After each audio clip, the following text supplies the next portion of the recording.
Hey everybody out there, this is Seto, and today for you guys we are going to be doing another segment of how every card has a story. And today we're going to be talking about a play set of cards along with some supporting cast members back from the early days of Yu-Gi-Oh! And talking about some of my old competitive decks I used to play back in the day. And I'm talking like circa late 2003, 2004, 2005, when the first regionals started coming about in like 2004, late 2003.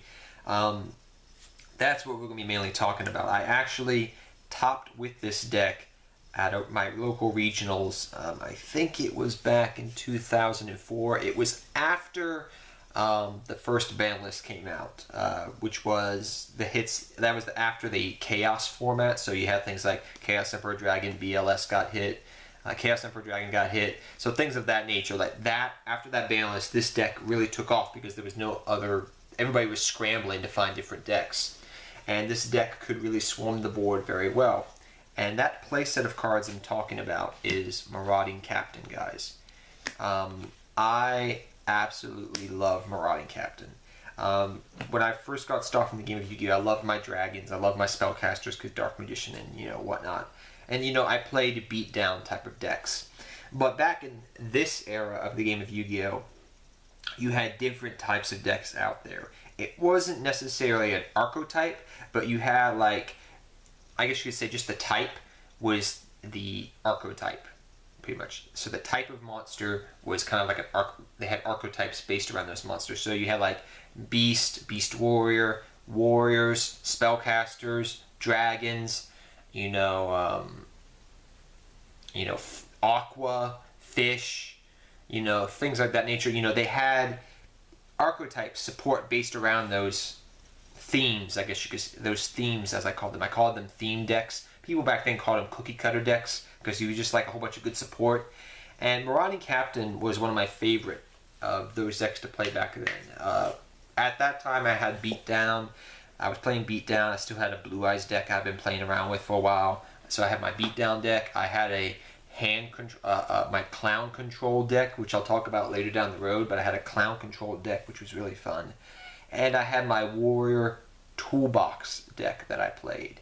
And Warrior Toolbox was one of my favorite decks all the way up into 2005, I guess you could say. But Warriors had a lot of good support. There was a lot of good Warrior supporting cast members. Things like DD Warrior Lady, because she had double Ds. And Don Zalug. Don Zalug was hand manipulation. DDD was spot removal. And yes, she was at 1, but you could search her out, and then you could swarm the field. So you could go Marauding Captain, Special Summon DD Warrior Lady, banish that, attack and banish that monster. Now I'll poke you for 12,000. And then you had the Marauding Captain lock, which you could go Marauding Captain, and your opponent could attack either or, and you could stall out a couple of turns because board wipes and things of that nature weren't prevalent as much back then. Dark Hole was pretty much the only thing you had to worry about, really. So, saying all that, it was just such a good deck, and it could swarm the field very quickly. You still would maintain your hand presence. You still could set some good traps. And on top of that, it was a deck which it kind of snowballed. I guess you could say it had like a snowball effect, or if you know American football terminology, you pretty much nickeled and dimed your way to beating your opponent. You did little jabs here and there of 12 and 15 and 12 and 15, and then you would get to 24 because maybe you brought a Jinzo out, and then you would just slowly nickel and down your opponent down to 0 by having a strong board presence, and you could swarm the field very easily. And the deck was very consistent, and you could keep reoccurring your resources from the graveyard through Warrior Returning Live and search things out through Rhoda, because Rhoda didn't go to 1 for a long time.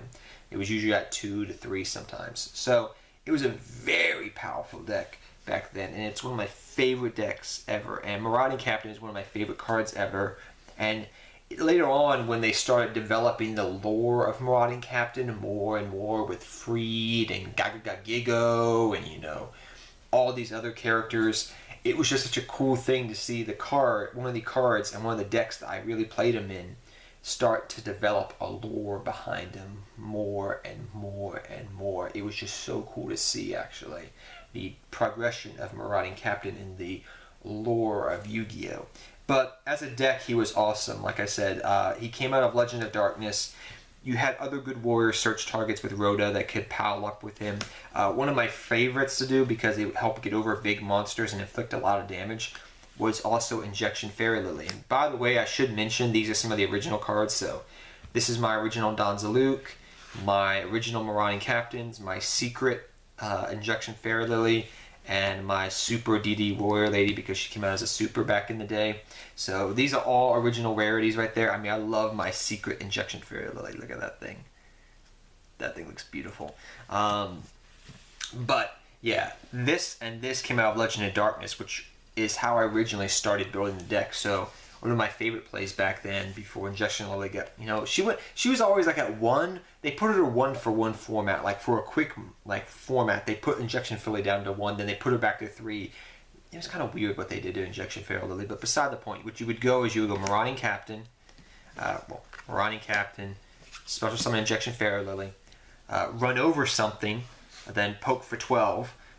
Set some back row, then you would go off again and maybe search another Marauding Captain, and then Marauding Captain. Or you could go Marauding Captain Danzaluk, so you could go this, you know, way, and then you could go Marauding Captain, run over a monster. Say you have them already like on the defensive, and then you could attack directly, and Danzaluk could rip a card out of their hand, so you're just taking away their hand presence more and more and more.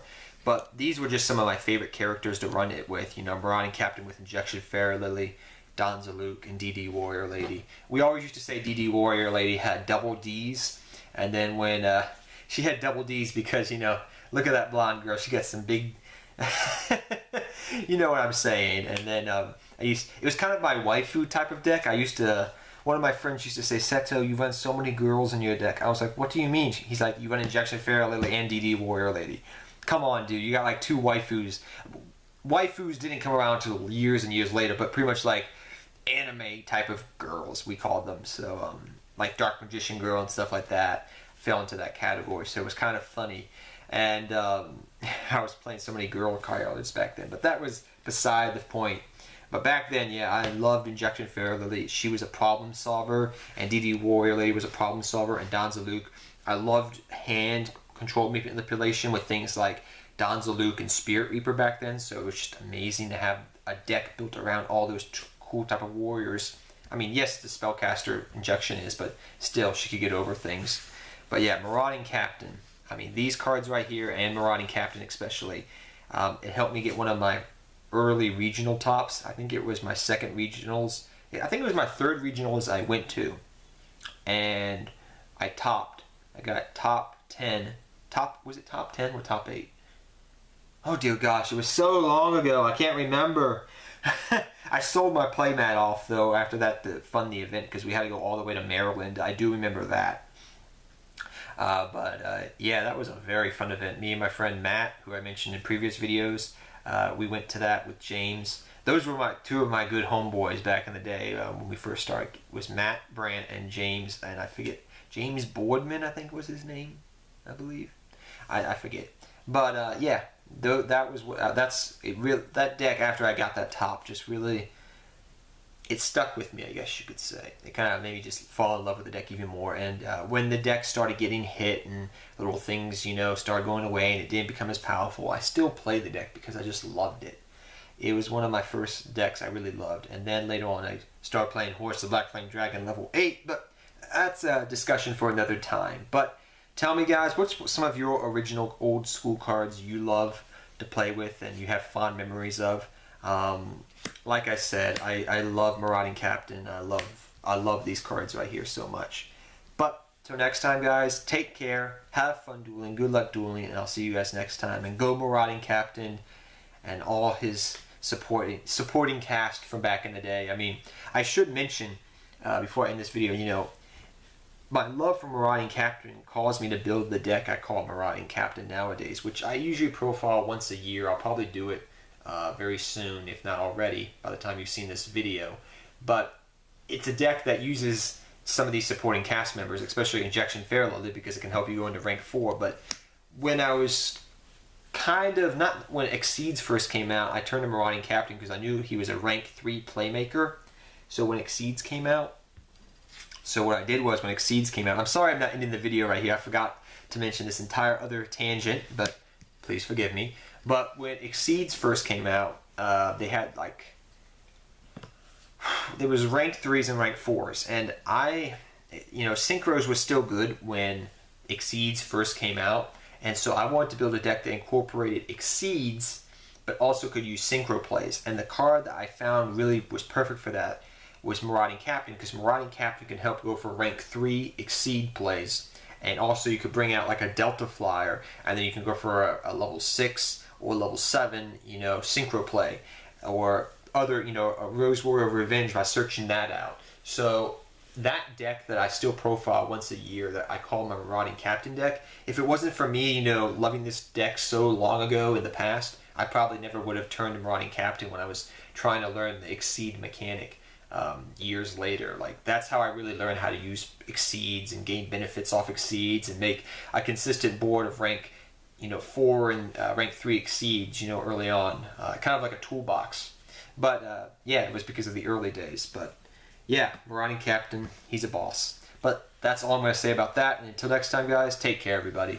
And I'm sorry I made this video go on for about a minute more, but I forgot to mention that completely other tangent. But take care, everybody. I'll see you guys next time.